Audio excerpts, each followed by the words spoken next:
What up, YouTube? This is FBell, and I learned 2 new farming strategies that I want to share with you, beautiful gamers. Warning, for both of these strategies, you need a good enough build and a decent knowledge of the trial. For that, I suggest my previous video, link down below. Now, join me and let's farm a lot of dips.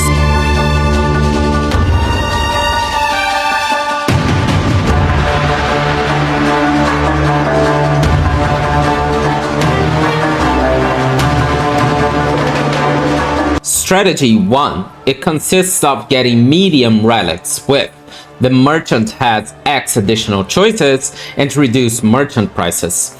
You fit as much of these as you can get it up to plus 12 merchant choices and 50% reduced merchant prices. This allows you to buy all the booms from the merchant after clearing the first floor, or if you get lucky, even a little bit before that. For this strategy, on the run, you're gonna get as much sacred water as you can, and of course, avoid all merchant afflictions. The strategy 2 consists of filling the inventory with small relics that have increased percentage of quantity of relics drops by monster, and the other option is up to you. It can be honor resist, max honor, defenses, life, or move speed. Consider the one you most needed on your build. I usually use move speed. You can get to 180% increased relic drops on this strategy. This is good because the last boss, Zarok the Temporal, can drop up to 2 to 3 unique relics, 3 if you're really lucky, increasing your chances to get the good relics, Desperate Alliance and the Last Flame. And also, normal monsters will drop more relics. Some of these relics are worth quite a lot. When I say a lot, I mean to 50 to 100 exalts, up to 9 divs. My strategy.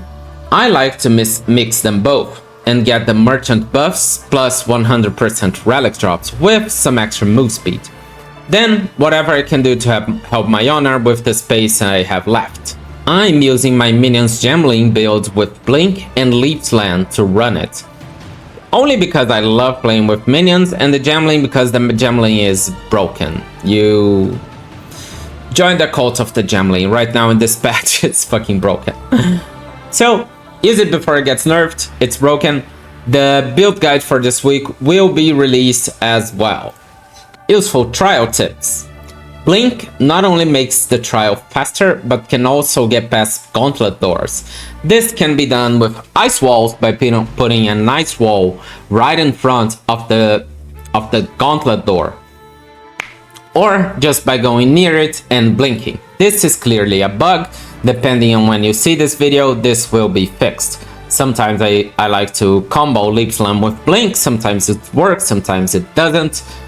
And sometimes it takes a lot more time than just going through the gauntlet. So this depends on your skills. With the ice walls, it's more of a sure shot. Tip number 2.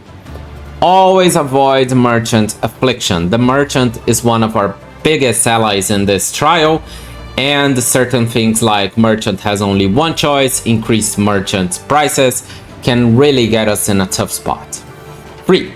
Relics for profit. The relics I mentioned on this video can go up for a good price on the market. As I said before, they can go from 50 to 100 exalt, up to 9 divs. And this is not the unique relics. These are the normal relics with good rolls. So pay attention to your drops and do get the relics. It's an important part of farming this trial. Unique relics, Desperate Alliance, and the Last Flame.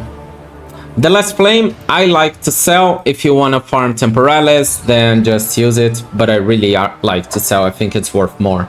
Tip number 4. Against the Darkness. This unique jewel has 2 ways of selling this. You can sell an unidentified one for a good 4 divs, or you can try some good modifiers by identifying it. That can go beyond that or below that. If you don't get good modifiers roll, remember to corrupt it for a chance to get better modifiers. Bad Against the Darkness will be sold for 2 divs, and good ones can go to 40 plus divs. So that depends if you're a gambler or not. If you're just doing this as fast as you can, then just sell it for 4 divs unidentified, people will buy it. Tip number 5.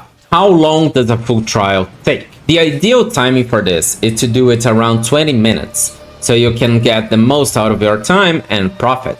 If your builds take longer than that, you might consider other contents or changing your build. Which builds are good for clearing? Talking about effectiveness and clear speed, the Spark Sorcerer and the Tempest Flurry Gemling are the fastest, no doubts about it. There are cheap versions of this build, of course the expensive ones will be the best and most expensive and overpowered, but I'll leave some links on the description of cheap versions of these builds that you can use.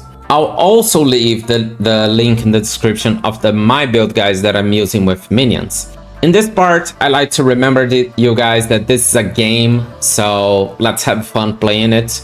My minions build is definitely not the fastest. Minions are not fast, they're great boss killers, but for clearing, they're not fast. So even though my runs on sekhemas take around 25 to 30 minutes, I like to do it with minions because it's the build I like. Also, I can't stand doing more than 5 runs per day because I get bored as fuck. So I do some trials, then I go to some mapping, then I go to some trials of chaos, and I keep doing one or the other so I don't get so bored doing the same stuff over and over. If you like doing that, you'll get great money, a lot of diffs. And that's it for today, guys. Thank you so much for watching. I hope you enjoyed it, and I'll see you guys next time.